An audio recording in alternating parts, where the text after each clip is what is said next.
umpisa, biglang may kumatap sa pintuan. Pagbukas niya, nagulat siya.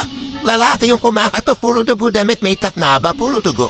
Sabi na pare, ba't puro dugo ka? Father, nakapatay po ako ng tao. Ba't mo pinatay?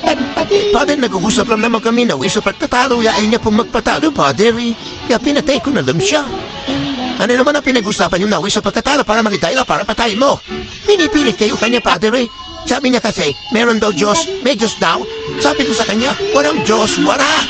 Pinipilit niya talaga ako, Father. May Diyos na may Diyos. Sabi ko, wala na. Ayaw niyang tumigil, Father. Pinatay ko na lang siya. Ikaw ba?